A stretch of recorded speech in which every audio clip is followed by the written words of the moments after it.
생명의 샘가 이영훈 목사입니다. 주 안에서 평안하신지요? 오늘은 4월 8일 토요일입니다. 은혜로운 주말이 되시기를 바라고요. 샘가에서는 레위기서를 묵상해 오는데 오늘이 39번째 시간입니다. 16장 11절에서 19절까지 대속죄일 두 번째 시간이고요. 대제사장 군속과 백성의 속죄 규례라고 하는 내용이 되겠습니다.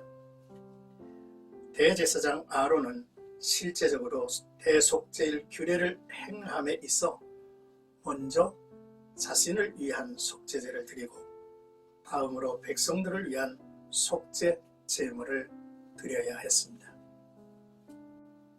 이제 11절에서 14절까지는 대제사장의 정결 예식이죠. 아론은 자기를 위한 속죄제의 수송아지를 들이되 자기와 집안을 위하여 속죄하고 자기를 위한 그 속죄제 수송아지를 잡으라 했습니다. 대속죄일은 이스라엘의 자손들의 부정과 그들의 모든 죄로부터 정결하게 되는 날이며 하나님으로부터 공급되는 은혜의 복음이 선포되는 날이기도 합니다. 대제사장은 정결 예식을 위하여 먼저 향을 피워 지성소에 두어야만 했습니다.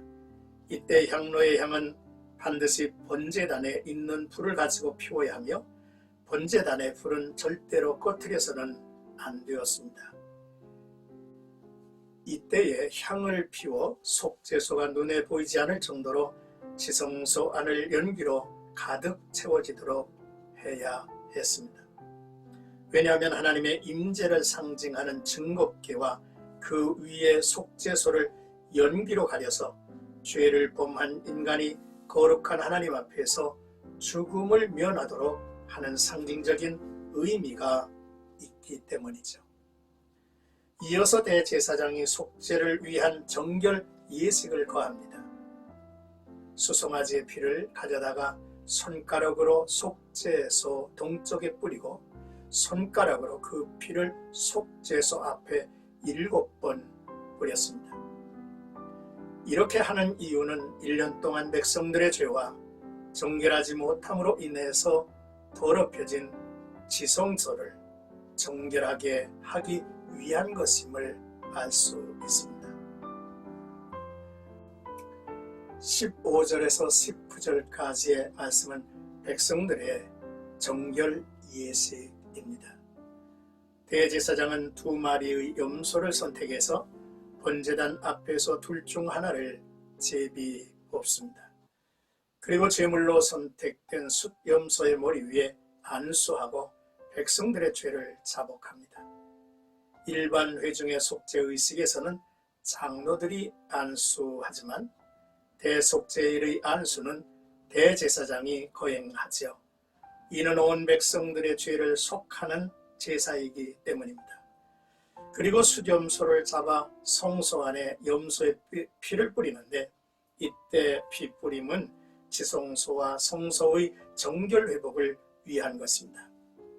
이것은 구약시대의 백성들이 하나님께 나아가는 길은 속죄제에 죽은 짐승의 피로 죄사함을 받아야 하고 그 피가 제단에 뿌려짐으로 가능하다는 것을 보여주는 것이며 그리고 대속죄일에 백성들의 죄를 속하는 제사는 실수로 범한 죄뿐만 아니라 의도적인 불의까지도 속죄의 대상이 되었습니다. 회막의 정결 절차에 따라 지성소에부터 성소, 성소에서부터 번제단과 성막들에 이르러 정결 의식을 마무리하게 되죠. 1년 동안 백성들의 죄악으로 인해 성소가 더럽혀졌고 백성들의 죄는 온전히 해결되지 못한 채 왔습니다. 대속죄일의 규례를 통해서 죄사함을 받고 완전한 하나님과의 언약 백성으로서 새롭게 회복되는 것을 의미하는 것이죠. 사랑하는 샘가가족 여러분, 오늘의 말씀을 묵상을 하면서 첫째, 대제사장이 자신과 가족들을 위해 먼저 속죄제사를 드린 것처럼 우리도 자신과 가족을 위해서 속죄 제사를 드리는 일을 행하여야 할 일입니다. 나아가서 백성들의 죄를 속죄해야 합니다. 이스라엘은 하나님이 선택하신 백성들이기 때문이죠. 둘째, 이스라엘의 죄가 성소를 더럽혔다 했죠. 이는 그의 진영 중심에 하나님의 성소가 있지 않았습니까? 그래서 하나님 중심의 삶이 되어야만 했죠. 그러나 그들이 성소를 중심에 모시고 죄를 범한 것이니 바로 성소를 더럽힌 것입니다. 이제 백성들이 속죄제를 통하여 죄를 속함받고 성소가 다시 거룩하도록 지성소와 회막과 제단의 피를 뿌리게 한 것입니다. 이제 백성은 하나님께 나아가는 길이 열렸고 하나님은 거룩한 곳에 임재하시기 때문인 것입니다. 셋째, 성도들의 행위가 교회를 더럽게 합니다. 교회를 거룩하게 하는 일에 관심을 가져야 하죠. 교회를 떠난 사람들 가운데 무려 70%가 교인들의 거짓, 위선이 원인이라는 통계를 봤습니다. 실족하게 하는 일은 없을 수 없죠. 그러나 실족하게 하는 이들은 화가 있을 것인데 하나님의 몸된 교회를 욕되게 한 죄가 클 것입니다.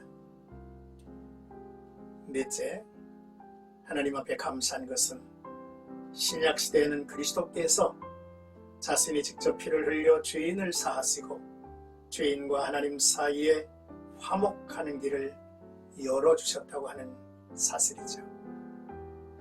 믿음으로 의롭다 하심을 받고 하나님과 화목하고 때를 따라 돕는 은혜를 얻기 위하여 주의 보좌 앞으로 담대히 나아가는 행복한 성도의 삶이 되시기를 주님의 이름으로 축복합니다.